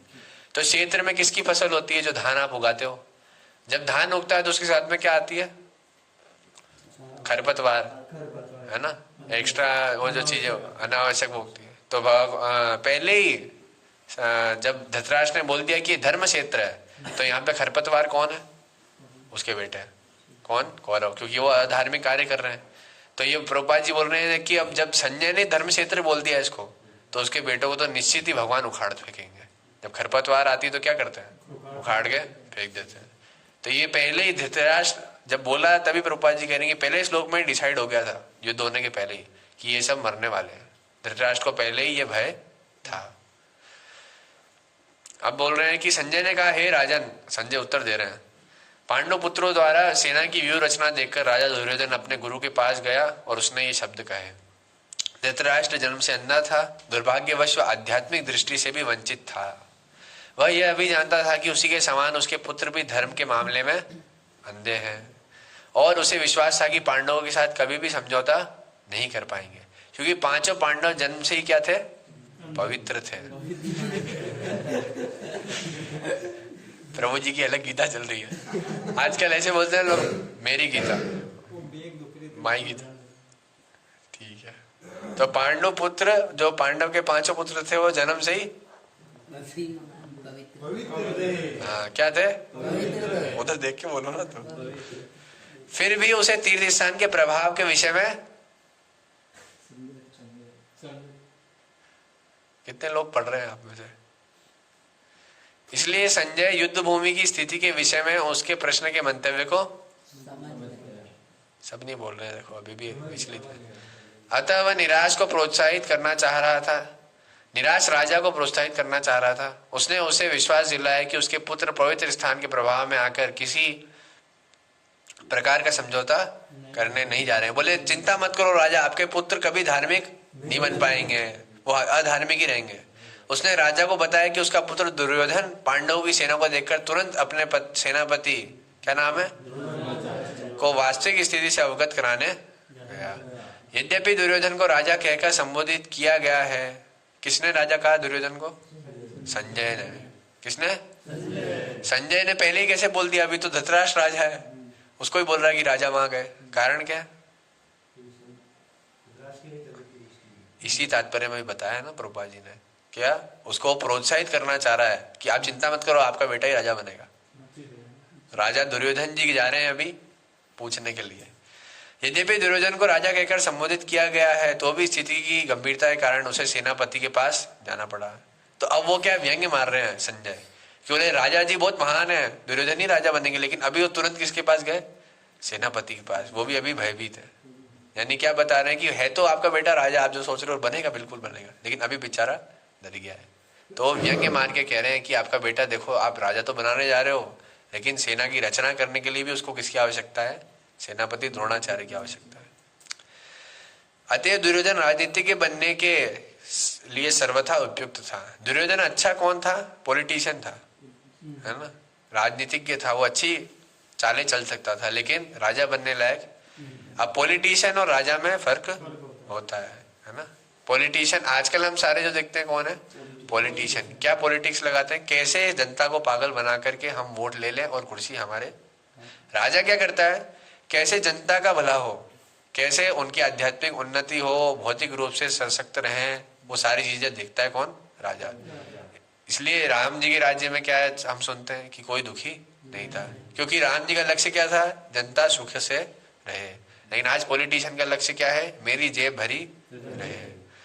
किंतु जब उसने पांडवों की व्यूह रचना देखी, तो उसका एक कूटनीतिक व्यवहार उसके भय को छिपा ना पाया। तो अभी दुर्योधन जी जाएंगे। दुर्योधन बहुत एक्सपर्ट आदमी है, अभी देखना आप। हे आचार्य, पांडु पुत्रों की विशाल सेना को देखें, जिसे आपके बुद्धिमान शिष्य द्रुपद के पुत्र ने इतने कौशल से व्यवस्थित किया है। इसलिए बोलते हैं क्या प्रभुपाद कि वो पॉलिटिशियन बनने के लिए एक्सपर्ट था। देखो अभी आपको एग्जांपल मिलेगा। वो बोलते हैं किसको जाकर के? द्रोणाचार्य, हे आचार्य, पांडु पुत्रों की विशाल सेना को देखें। बहुत बड़ी सेना सजाई थी। जो पांडु की सेना है उसमें कितने लोग थे? 7 अक्षोणी। अक्षोणी का मतलब, एक अक्षोणी का मतलब कितना होता है?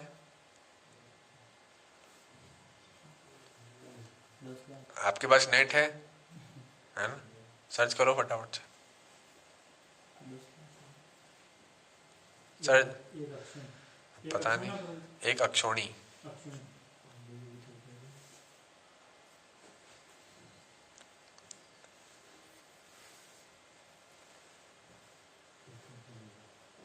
Fastest finger first.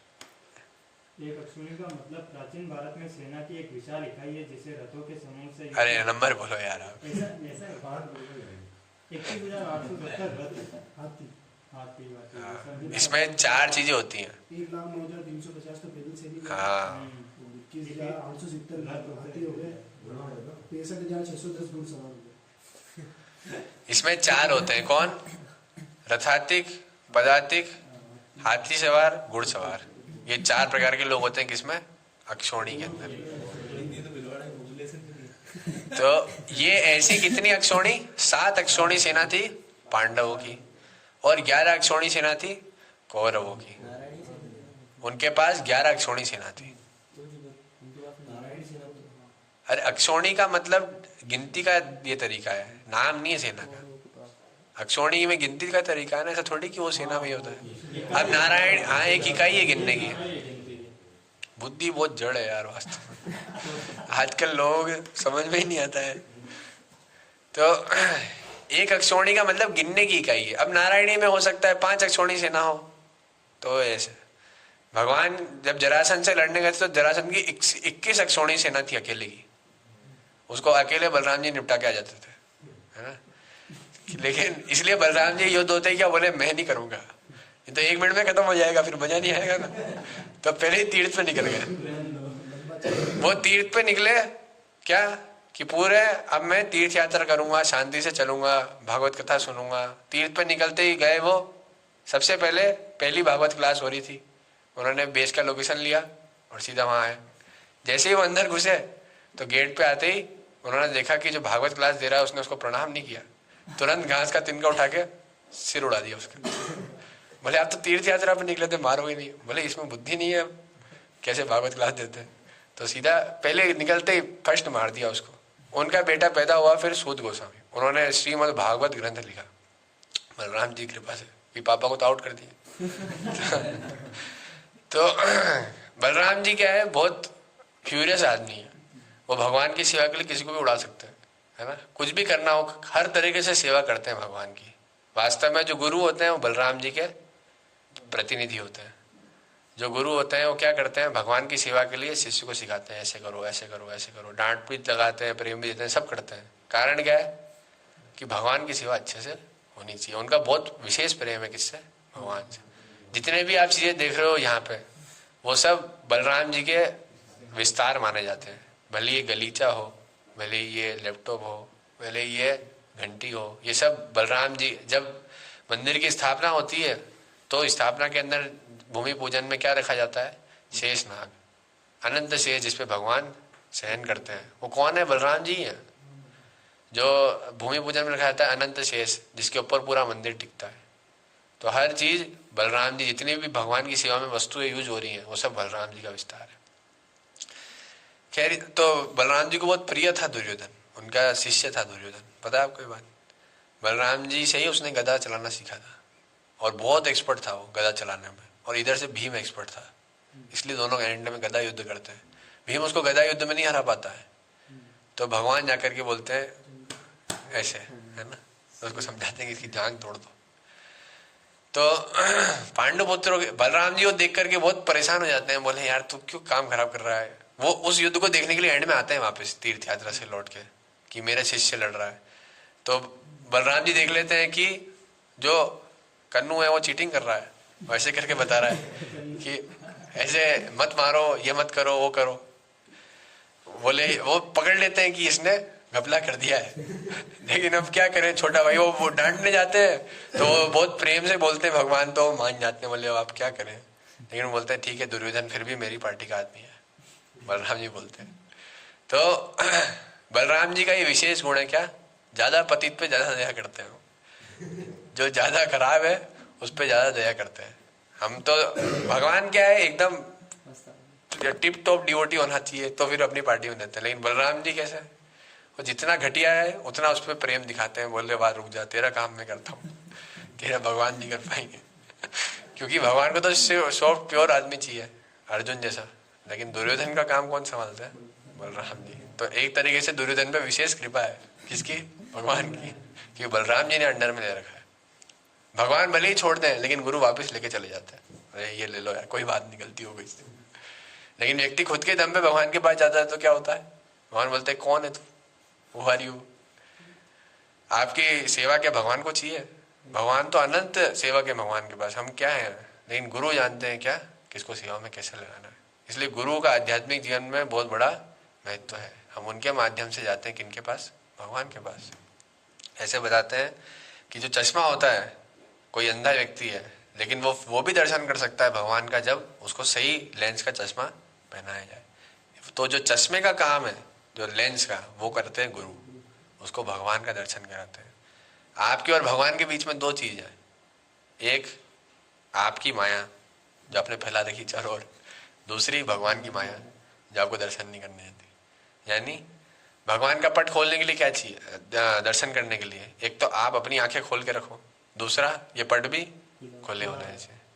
तो जो ये काम है अपनी आंखें खोलने का। हम बोले हमें तो आंखें खोल दी, अब भगवान क्यों नहीं दिख रहे? तो भगवान, जब तक भगवान नहीं चाहेंगे वो अपने आप को नहीं दिखाएंगे। तो गुरु के माध्यम से गुरु निवेदन करते हैं कि भगवान इसको थोड़ा दर्शन दो। एक बार गुरु गोविंद सिंह जी कहाँ जाते हैं ऐसी, हाँ, तो वहां पे वो क्या कर रहे होते हैं, यज्ञ कर रहे होते हैं जगन्नाथपुरी के अंदर, अपने शिष्यों के साथ बैठ करके चर्चा कर रहे होते हैं। तो बोले जगन्नाथपुरी में तो जगन्नाथ जी के पंडे आके बोलते हैं कि तुम यहाँ आकर के अपने शिष्यों को क्लास दे रहे हो, भगवान का दर्शन कराना चाहिए, तुम यहाँ अपने पास बैठा के रोक के रख रखा है। तो गुरु गोविंद सिंह जी बोलते हैं क्या कि आपकी बात तो सही है, तो आप बस, आपका उत्तर मैं दूंगा, बस आप मुझे क्या करो, अभी इस यज्ञ के लिए थोड़ी अग्नि चाहिए, तो अग्नि ला के दो। तो वो जाता है पंडा और जा करके लकड़ी जला के ले आता है। वो बोलता है कि नहीं मुझे अग्नि चाहिए, ये क्यों दे रहे हो आप? तो अग्नि चाहिए, अग्नि कहाँ से दूंगा मैं, लकड़ी भी जला के दूंगा ना, हाथ जला के थोड़ी दूंगा। तो बोले उसी प्रकार जैसे अग्नि को आप सीधा स्पर्श नहीं कर सकते, उसी प्रकार से हम सब लोग भगवान को सीधा देख नहीं सकते, हमें किसी का सहारा चाहिए। वो सहारा कौन होते हैं? गुरुजन। इसलिए गुरु परंपरा का महत्व है। इसलिए भगवत गीता किस एडिशन की पढ़ रहे हो, क्या पढ़ रहे हो, वो क्या गुरु परंपरा के तात्पर्य है कि नहीं है, उसमें किसी व्यक्ति ने मन से लिखा है, ये बहुत महत्वपूर्ण है। अब जैसे ये हम प्रभुपाद जी के पढ़ रहे हैं, तो प्रभुपाद जी के गुरु थे, उनके गुरु, और वो परंपरा भगवान से शुरू होती है, श्री कृष्ण स्वयं शुरू करते हैं, तो वो प्रामाणिक परंपरा है और उसमें गुरु भी शुद्ध भक्त है। इसलिए हम वो मार्ग पे आंख बंद करके चल सकते हैं। लेकिन यहीं पे हम ऐसे किसी व्यक्ति की गीता लेते हैं जो ना किसी परंपरा से आता है, वो खुद ही गुरु घंटाल है अगर, तो उसकी गीता पढ़ने पर, उन्हीं श्लोकों को पढ़ने पर भी आपको कोई लाभ नहीं होगा। कारण क्या है? उसके तात्पर्य कुछ और ही होंगे। उसको एक ही श्लोक दिखाई देगा गीता में, क्या कर्मण्यवाधिकारस्ते मां फलेषु कदाचन, तुम कर्म करो कर्म करो कर्म करो, और इतने सारे श्लोक हैं, वो उस पर नहीं जाएगा। वो एक ही श्लोक, क्यों? क्योंकि ये श्लोक सुनने में अच्छा लगता है, मोटिवेशनल लगता है, बोले हाँ ये कर लो।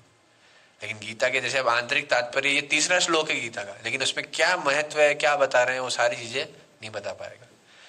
तो ये जब कौरव के पुत्र दुर्योधन कहाँ गए? आचार्य द्रोणाचार्य के पास, क्या बताने कि आपके शिष्य द्रुपद के पुत्र ने इतने कौशल से व्यवस्थित किया है। तो ये द्रुपद कौन है? ये एक्चुअली में जो द्रोणाचार्य हैं, जब वो एक ब्राह्मण का जीवन जी रहे थे, तो क्या हुआ, वो ब्राह्मण का जीवन जीते जीते उनका एक दोस्त था द्रुपद, वो कहाँ रहते थे? गुरुकुल में पढ़ते थे। गुरुकुल में साथ में पढ़ते थे, तो बहुत अच्छी मित्रता थी, घनिष्ठ मित्र थे। द्रुपद राजा का पुत्र था, और ये जो थे कौन? द्रोणाचार्य, ये तो एक सामान्य व्यक्ति के पुत्र थे, ब्राह्मण के पुत्र थे, तो ये गरीब थे, और वो एक अच्छे राज्य घराने से आता था। लेकिन दोनों बहुत अच्छे मित्र बने, कहाँ पे? गुरुकुल में। अब गुरुकुल में ऐसी व्यवस्था नहीं कि भाई राजा के पुत्र को अलग रखेंगे, अलग सीट देंगे, नहीं, सब साथ में, स्कूल में तो सब साथ में, तो साथ में रहते थे, बहुत घनिष्ठ मित्र थे।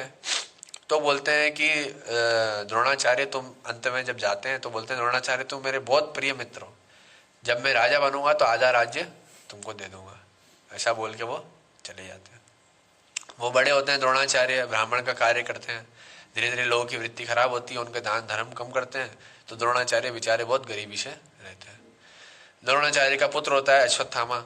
अश्वत्थामा जब उत्पन्न होता है तो बहुत गरीबी के दिन होते हैं उनके, तो वो अश्वत्थामा के लिए दूध मांगने जाते हैं लोगों के पास। तो लोग क्या करते हैं, पानी में चूना घोल के दे देते हैं उसको, बोले ये दूध है, पिला देना जाके। ऐसा करते हैं द्रोणाचार्य के साथ। तो जब ये, अब ब्राह्मण के गुण होते हैं तो सहन कर रहे होते हैं चीज़ों को कि चलो ठीक है, भगवान का जो दिया हुआ है। तो उनकी पत्नी जो होती है वो बोलती कि तुम अपने दोस्त से जाके निवेदन तो करो एक बार, कि वो, तो उसने बोला आधा राज्य देगा। द्रोणाचार्य की इच्छा नहीं होती हालांकि, लेकिन फिर भी वो जाते हैं द्रुपद के पास। तो द्रुपद को जाके बोलते हैं कि भाई मेरी ऐसी स्थिति है, थोड़ा आपने जो वादा किया था उसको क्या पूरा कर सकते हो? तो द्रुपद बोलते हैं आप कौन हो, मैं तो नहीं जानता आपको। तो बोलते हैं अरे मैं वही द्रोणाचार्य जो गुरुकुल में आपके साथ पढ़ता है। बोले हाँ वो तो ऐसे ही बचपन में वादा कर दिया होगा, अभी इतना थोड़ा सीरियस बात है। तो द्रोणाचार्य बोलते हैं यार, फिर उनको गुस्सा आता है, बोले ये मद में चूर हो गया है, किसके? पैसे के। तो द्रोणाचार्य फिर आते हैं वापस, फिर वो शस्त्र विद्या अपने हाथ में लेते हैं, फिर वो सिखाते हैं, फिर वो अपना स्कूल खोलते हैं, द्रोणाचार्य स्कूल ऑफ आर्चरी, और फिर वहां जाकर के सबको ये सिखाते हैं। फिर उनके सिखाए हुए शिष्यों में से सबसे सर्वप्रथम सर्वश्रेष्ठ सर्वप्रिय चित्र होता है उनका कौन? अर्जुन।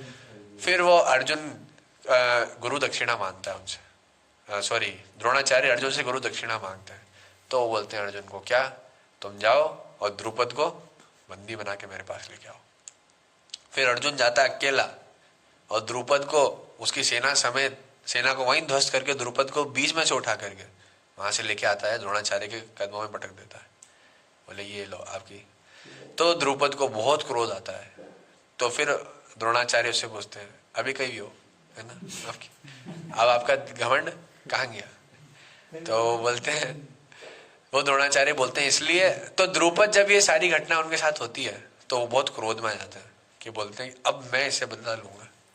तो फिर द्रुपद घर जाते हैं। फिर वो बोलते हैं अब मैं यज्ञ करूंगा किसके लिए? जो पुत्र उत्पन्न होगा, एक पुत्र यष्टि यज्ञ होता है पुत्र उत्पन्न करने के लिए, उस पुत्र में आहुति डालते हैं, सब करते हैं। तो सबसे पहले पुत्र से कन्या उत्पन्न होती है, उसका नाम क्या होता है?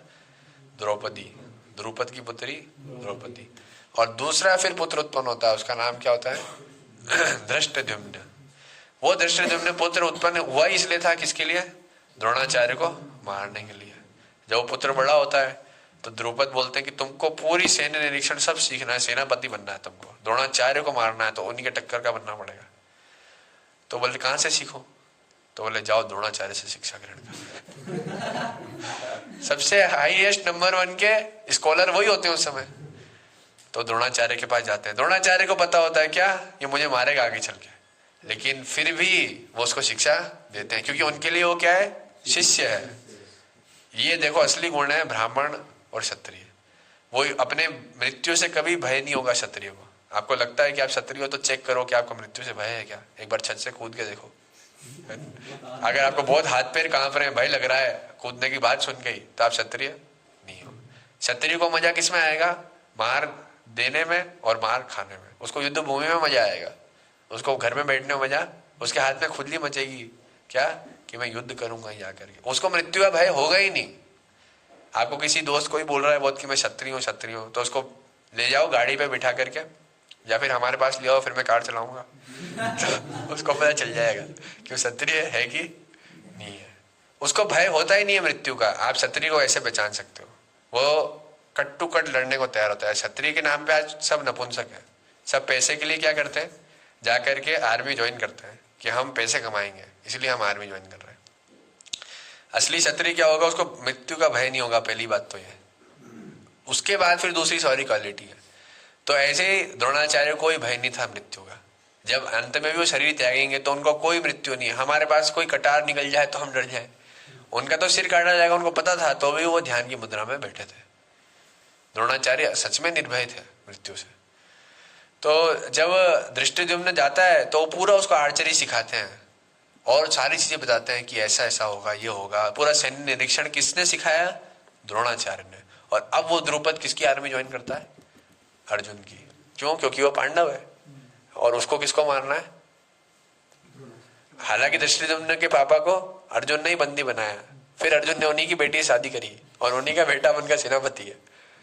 कारण क्या है? लेकिन वहां पे सामने द्रोणाचार्य है उनको हराने के लिए।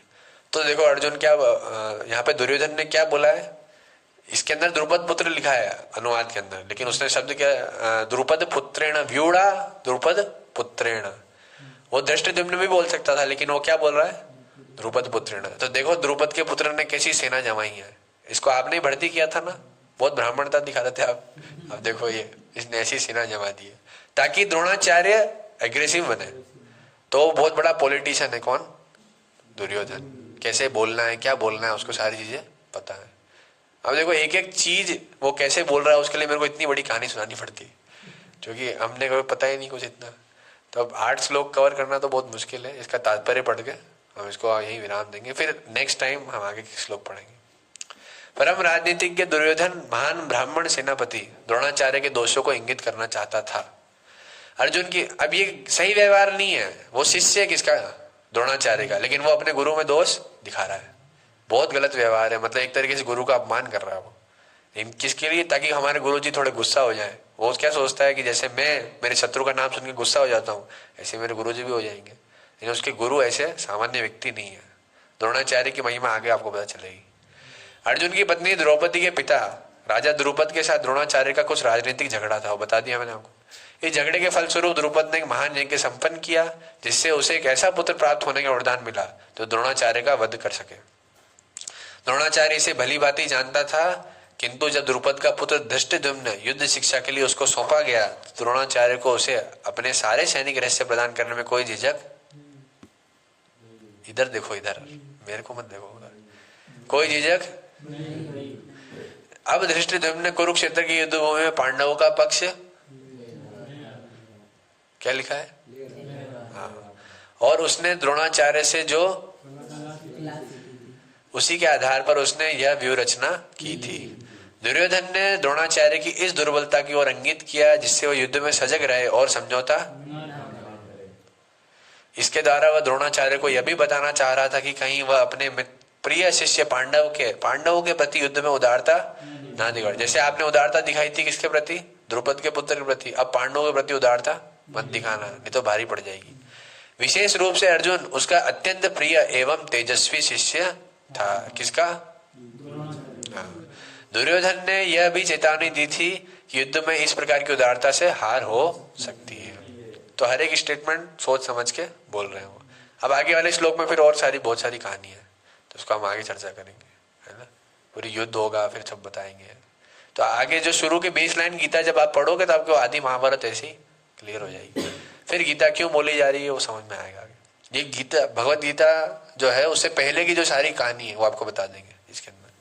फिर भगवत गीता क्यों बोली गई, क्या क्लियरिटी है। फिर जो दूसरे अध्याय से 26 से लेकर के आगे के श्लोकों में अर्जुन फिर युद्ध करने से मना करेगा इसी अध्याय में। भगवान नहीं बोलेंगे तब तक ज्यादा कुछ।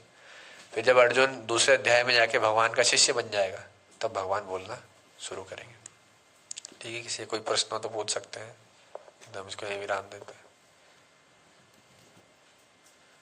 भगवत गीता या महाभारत से या कोई और आउट ऑफ सिलेबस क्या है। भगवान ने कभी किसी भक्त के लिए प्रसाद बनाया है? हाँ बनाया है ना, आपके लिए बनाया है, अभी भोग लग रहा है।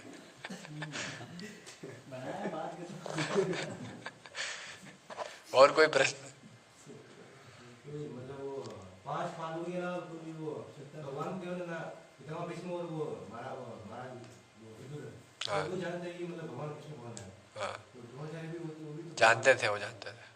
तो महाभारत में जैसे कि दुर्योधन ने भगवान को बंदी बनाने के लिए अपने सैनिकों को भेजा, सब भगवान ने अपना दिखाया था विराट रूप, तब केवल विदुर जी ने और पितामह भीष्म ने केवल उनके दर्शन किए थे। हाँ कृपाचार्य को और द्रोणाचार्य को तो हाँ, तो भगवान की जिस पे अनुग्रह है उसको दिखेंगे ना। मैंने बताया आपके पास आंख है अगर तो भी आप भगवान को नहीं देख सकते, भगवान की अनुमति चाहिए।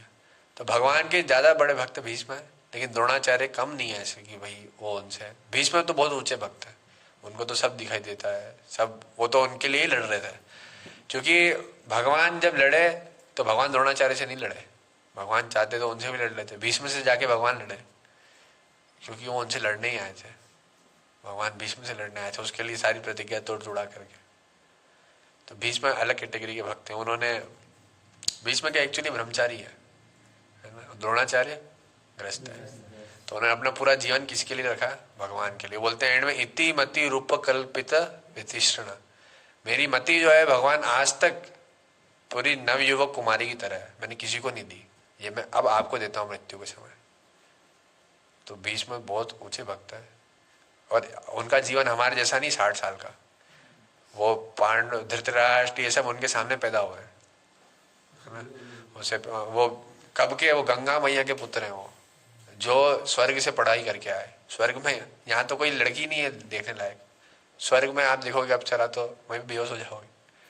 तो वो वहां भी ब्रह्मचर्य पालन करके आए, यहाँ तो उनके लिए कुछ होगा ही नहीं, है ना। हमारे तो यहीं पे बोल्ड आउट हो जाते हैं। तो वहां की इतनी शुद्ध बुद्धि थी उनकी, वो मतलब जो 8 वसु होते हैं सीधा ब्रह्मा के नीचे, वो उनमें से एक थे।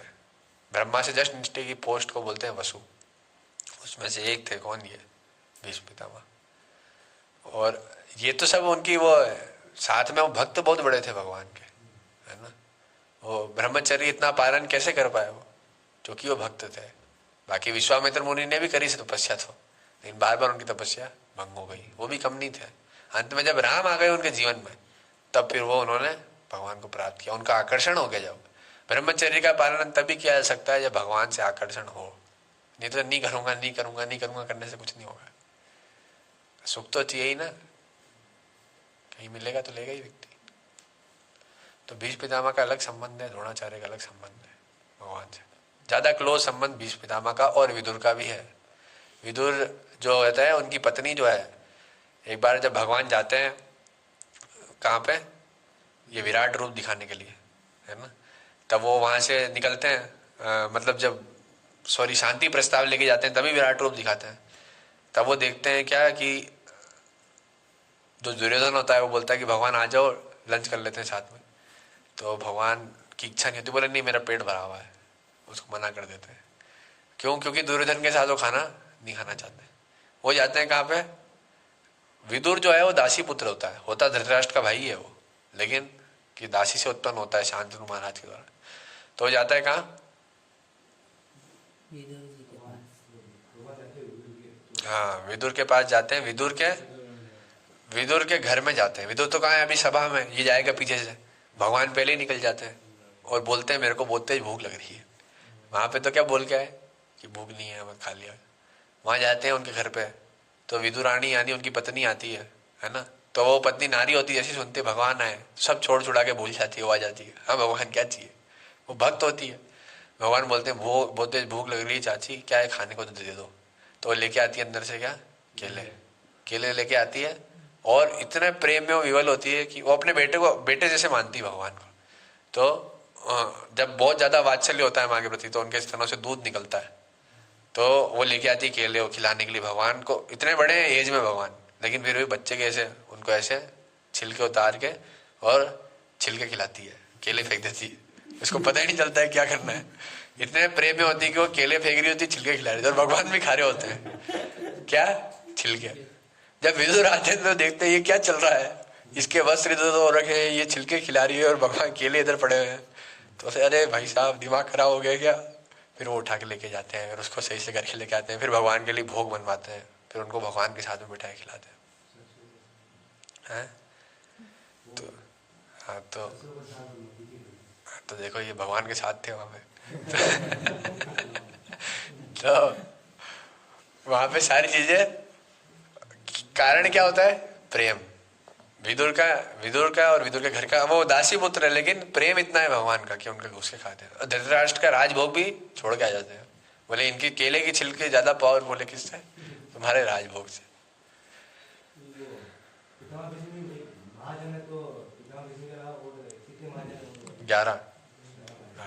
यमराज भी महाजन है, यमराज भी महाजन है। महाजन मतलब जिनके पथ का अनुसरण किया जा सकता है, जैसे उन्होंने जीवन जिया हम भी जी सकते हैं। महाजन येन गता सो पंथा। यमराज है, इसका श्लोक है, रुको मैं निकाल के बताया था। यमराज और बलि महाराज, शिव जी और प्रहलाद महाराज, नारद, विभीषण और हनुमान, स्वयंभू यानी ब्रह्मा, और क्या श्लोक क्या है, ऐसे लिखेंगे तो आ जाएगा। आप लोग को श्लोक सर्च करना आता है? श्लोक ही नहीं पता, रिसर्च क्या करेंगे। स्वयंभू नारद शंभु कुमार कपिलो मनु, ये 12 नाम है सारे। प्रहलादो जनको भीष्मो बलिर्वेयासित किर्वयम द्वादशेते यानी 12। विजयी नीमो धर्म भागवतम भटाः गुह्यम विशुद्धम दुर्बोधम यम ज्ञात्वा मृत अश्नुते। ये नाम है, यानी ब्रह्मा।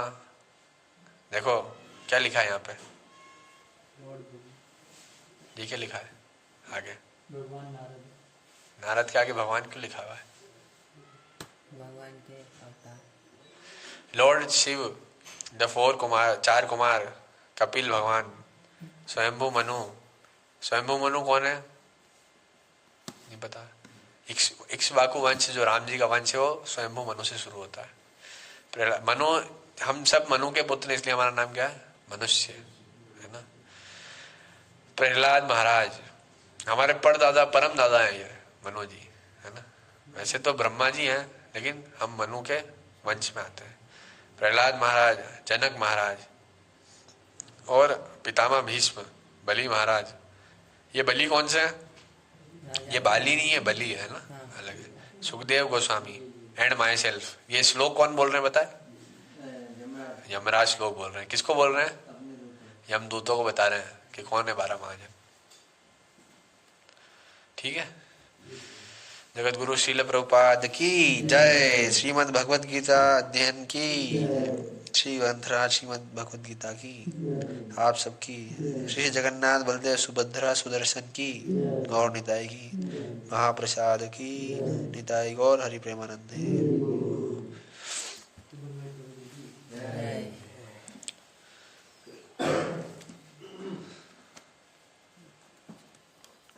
से प्रसाद लगा लेंगे।